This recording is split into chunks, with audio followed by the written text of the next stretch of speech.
The 1980s, a decade remembered for neon lights, big hair, and even bigger riffs. It was the age of the arena anthem, when MTV ruled the airwaves, and rock was no longer just music, it was spectacle. Van Halen, Bon Jovi, and Def Leppard filled stadiums. Their names became immortal. But beneath the surface of the Billboard charts, another world existed. A world of bands and songs that carried just as much fire, innovation, and raw spirit, but were lost in the noise of commercial success. These were the hidden gems, songs that slipped through the cracks, but left fingerprints on rock's DNA. Some were ahead of their time. Some fell victim to bad timing, poor marketing, or sheer bad luck. And some were simply too daring for mainstream radio. Tonight, we rewind the tape and dig deep into 15 hidden gems of 80s rock, uncovering the stories behind the songs, the cultural currents they swam against, and the reasons they deserve to be remembered. This is not just a countdown. This is rock lore.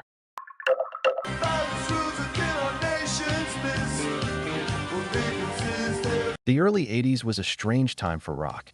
Punk had burned itself out, too chaotic, too self-destructive.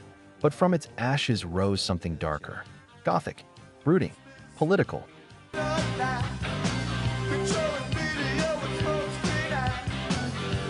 Enter the Lords of the New Church, a supergroup of outcasts, hub-built from the embers of the Dead Boys, The Damned, and Sham 69. Their song, Open Your Eyes, wasn't designed to be a chart hit. It was designed as a warning, a snarling critique of consumer culture, mass media manipulation, and blind obedience.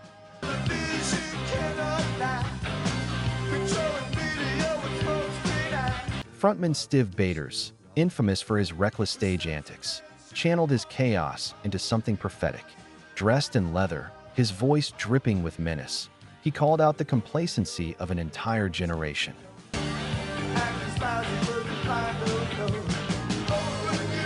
In smoky European clubs, the song became an underground anthem. DJs in Berlin, London, and Paris spun it late into the night. But in America, mainstream radio wouldn't touch it. Too dark, too real.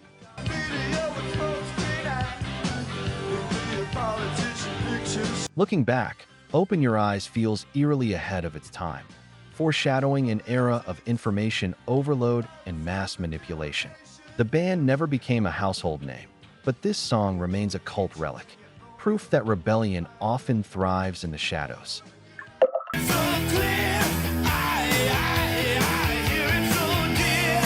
By the late 80s, glam metal ruled MTV. Bands in eyeliner and spandex filled arenas. But in Houston, Texas, 3 musicians were quietly rewriting the rulebook. Their name? King's X. Their sound? A fusion of crushing metal riffs, gospel harmonies, and spiritual undertones. Their breakthrough came with Over My Head. I know, I'm not crazy, it's going to my head. Doug Pinnick's soaring vocals carried the weight of gospel churches, while Ty Tabor's guitar worked twisted metal into something soulful and otherworldly. Here's the thing, King's X never fit neatly into any box. Too heavy for pop radio, too soulful for metal stations, too progressive for the mainstream.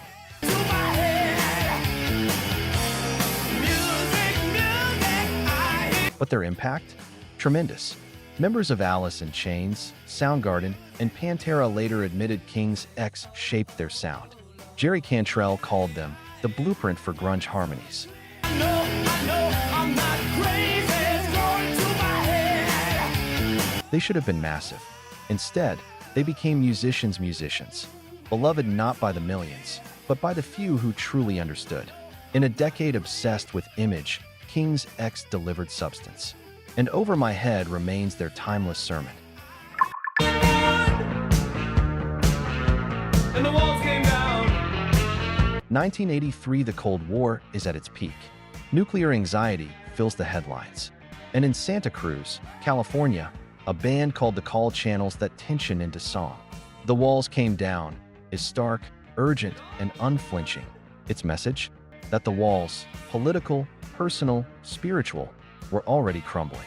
And the walls came down. Frontman Michael Ben was no ordinary singer. He sang with the conviction of a preacher, as if he carried the weight of the world on his shoulders. When the walls came down, they'd all get down. The track caught the attention of Peter Gabriel, who brought the call on tour. Bruce Springsteen, too, became a fan, even sharing the stage with them. But despite the endorsements, the call never broke into the mainstream. When the walls came down, they'd all get down. Maybe it was too political. Maybe it was too raw. Decades later, though, The Walls Came Down feels prophetic. A rallying cry that still resonates in protest movements, political playlists, and films. Sometimes, rock is entertainment. And sometimes, it's a warning.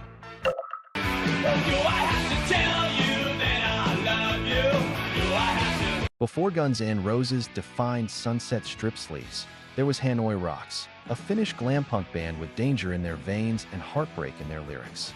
Their song, Boulevard of Broken Dreams, captured both swagger and sorrow.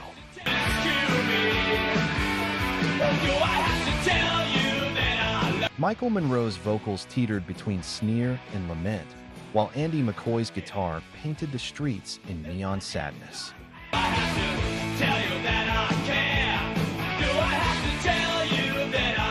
Tragedy struck in December 1984. Drummer Razzle was killed in a car crash, driven by Vince Neil of Motley Crue. Hanoi Rocks never recovered.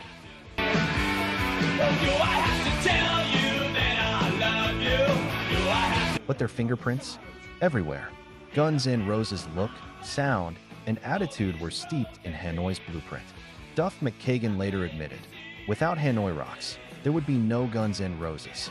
The boulevard may have been broken, but its echoes carried across oceans.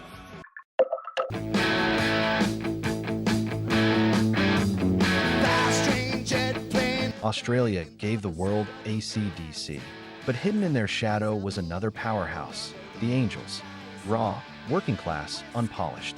They were the sound of barrooms and backstreets. And their track, Marseilles, was their crown jewel.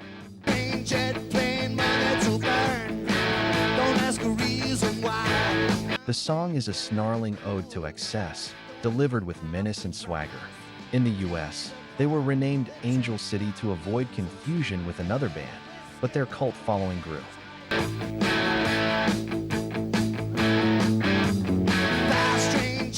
Slash later cited the Angels as one of his all-time favorites, crediting them for shaping his approach to raw, riff-driven rock.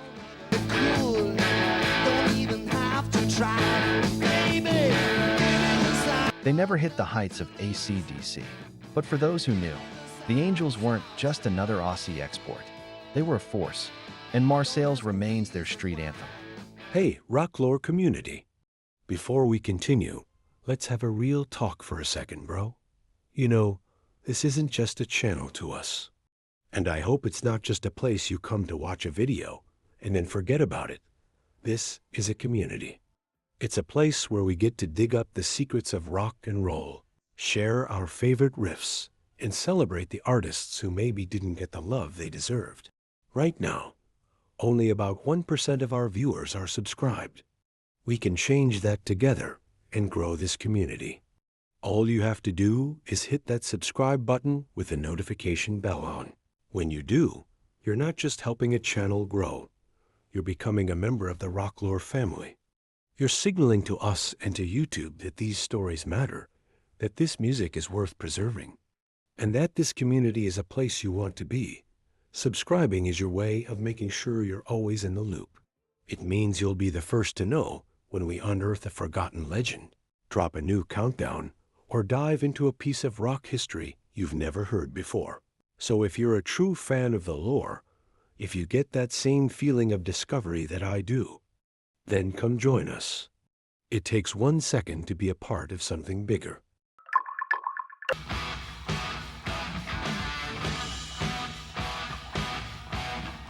The early 1980s saw a battle between traditional hard rock and the rising force of MTV. And in the middle of it all stood Billy Squire. Best known for The Stroke, Squire was hailed as the American answer to Led Zeppelin. But his true hidden masterpiece? Lonely is the Night.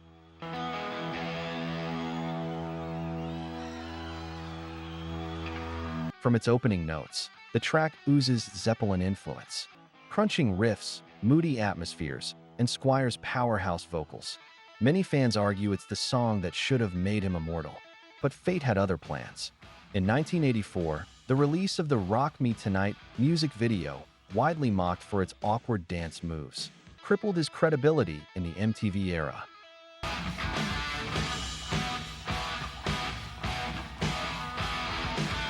Overnight, radio stations pulled back. His career never fully recovered. Yet, Lonely Is the Night endured. Today, it's a cult classic, frequently appearing in films, video games, and playlists. Proof that one bad video can erase a great song.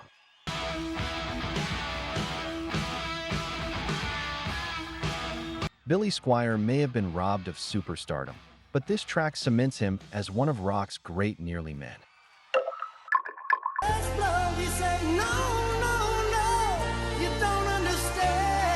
Kansas City isn't often mentioned in the history of rock, but in 1980, it nearly gave the world America's next arena giant. The band was Shooting Star, and their track, Last Chance, felt like it had everything: soaring vocals, layered harmonies, and a blend of Kansas-style prog with Journey-esque hooks.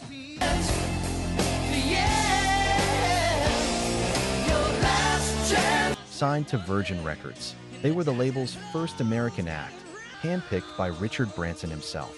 Many thought they'd be the US version of Queen.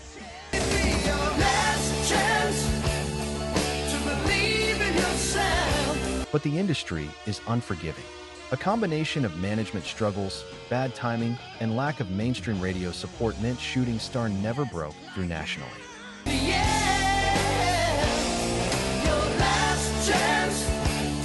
Still, Last Chance found life on rock radio and remains a cult favorite for those who stumbled upon it.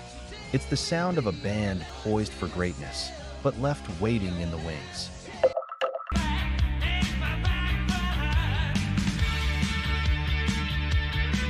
Part psychedelic, part hard rock, part gothic dreamscape, the track blended shimmering guitars with Ian Astbury's shamanic vocals. Behind the scenes, guitarist Billy Duffy created that iconic sound by leaving his guitar's effects pedals on all night in the studio, causing unexpected feedback. When he returned the next day, he struck a single chord, and the swirling intro was born.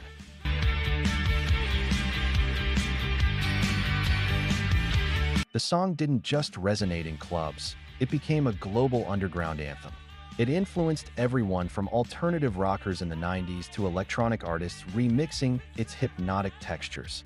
In a decade often accused of excess, She Sells Sanctuary was proof that rock could still sound mysterious, transcendent, and timeless.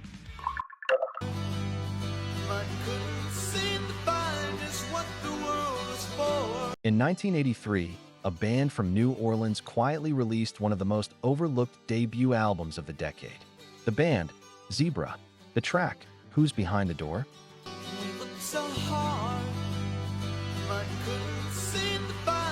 Unlike most hard rock bands of the era, Zebra infused their songs with progressive complexity, unexpected time changes, layered acoustics, and lyrical depth that questioned existence itself.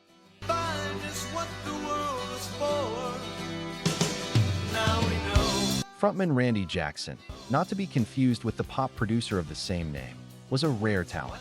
His voice soared like Robert Plant, while his guitar work leaned toward Rush and Yes.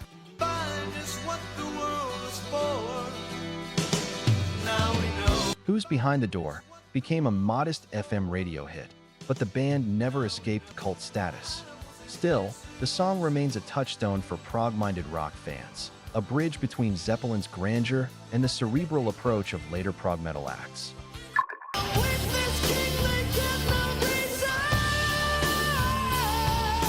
By the end of the decade, hard rock was shifting, glam was fading, grunge was waiting in the wings.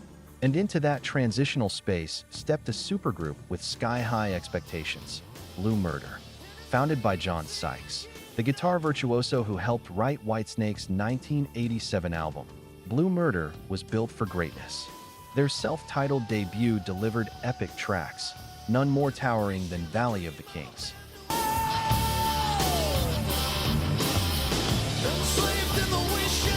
Inspired by the grandeur of Egyptian mythology, the song was 7 minutes of hard rock theater, huge riffs, soaring vocals, and cinematic scope.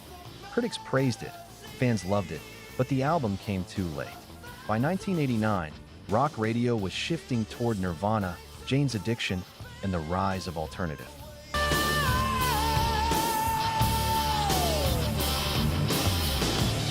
Blue Murder became a band whispered about by guitar fanatics, but never reached mainstream glory. Still, Valley of the Kings stands as one of the last truly epic hard rock statements of the 1980s. You know, bro, there's just something magical about listening to a reggae album on vinyl. The warmth of the sound, the ritual of dropping the needle on the record. It's a whole different vibe that digital just can't match. And if you've ever wanted to get into that classic vinyl sound, but didn't know where to start, I've got you covered. I've been checking out this Victrola Bluetooth portable suitcase turntable.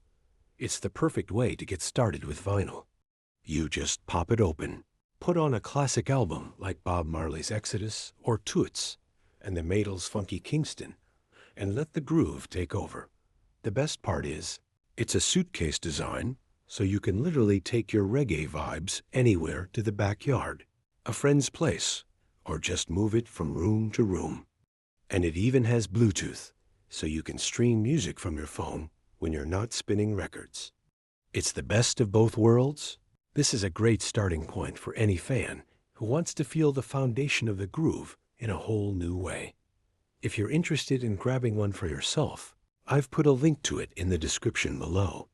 Clicking that link and buying one is an awesome way to support the channel and help us keep bringing you more deep dives into the music we all love.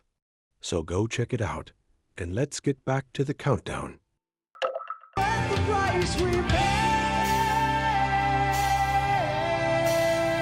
When people talk about Canadian rock, the conversation usually begins and ends with Rush. But Canada had another power trio who carried the torch of arena rock into the 80s, Triumph. Their 1981 anthem, Fight the Good Fight, was more than just a song. It was a rallying cry.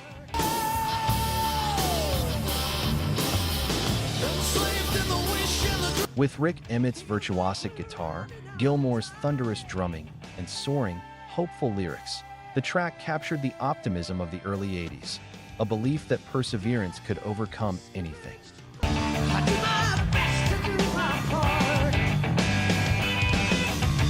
Triumph sold millions of records, filled arenas, and even headlined the 1983 US festival alongside Van Halen and Ozzy Osbourne. But despite all that, they were often overshadowed by their prog rock cousins, Rush. Today, Fight the Good Fight is a reminder of rock's ability to inspire, not just entertain. An anthem for dreamers, fighters, and survivors.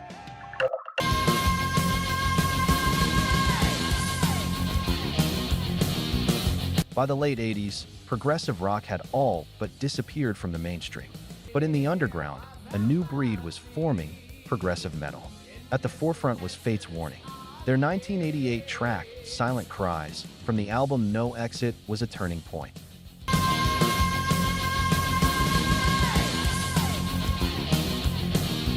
With shifting time signatures, haunting melodies, and Ray Alder's emotive vocals, the song proved that complexity and emotion could coexist in heavy music.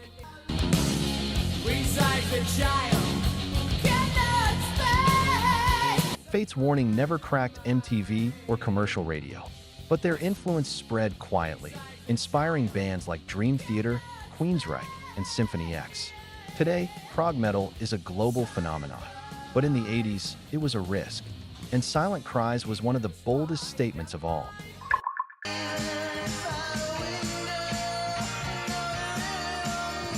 While Bruce Springsteen became the voice of the American working class, his East Street Band lieutenant, Steven Van Zandt, set out to carve his own path. In 1982, he launched Little Steven and the Disciples of Soul, blending rock with R&B, soul, and political fire.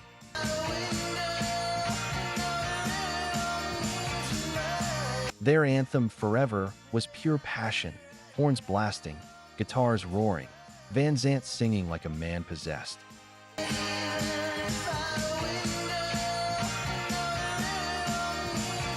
Critics adored it. Musicians respected it. But mainstream radio didn't quite know what to do with it. Was it rock? Was it soul? Was it protest music? The answer was all three.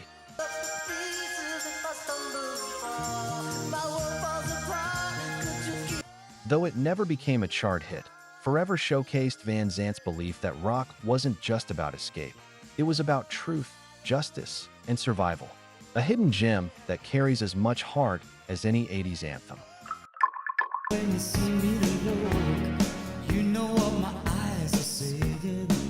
By the early 80s, many of the 70s guitar gods were fading from the spotlight. But Robin Trower, often compared to Jimi Hendrix for his fluid, soulful style, wasn't done yet. On his 1981 album Truce, he delivered Caroline, a track that combined blues grit with a haunting, atmospheric edge. It's a funny game you're playing. You try to play it. The song wasn't a hit. It wasn't designed to be. But for those who heard it, it was proof that artistry doesn't fade just because trends change. It's a funny game you're playing. Trower's work in the 80s is often overlooked, but Caroline shows an artist staying true to his vision in a decade obsessed with flash. A reminder that beneath the neon, real blues fire still burned.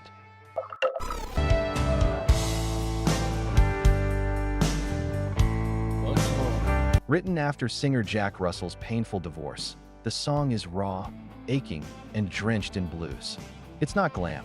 It's not hair metal. It's something much deeper. Performed live at the American Music Awards in 1990, the song stunned audiences. For a moment, Great White stood shoulder to shoulder with the blues rock greats.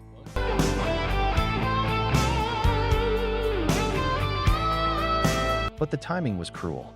Within months, grunge exploded, and bands like Great White were swept aside. House of Broken Love became a forgotten gem, an emotional time capsule of the very end of the 80s rock era. The journey doesn't end here, Rock Warrior. Watch this next.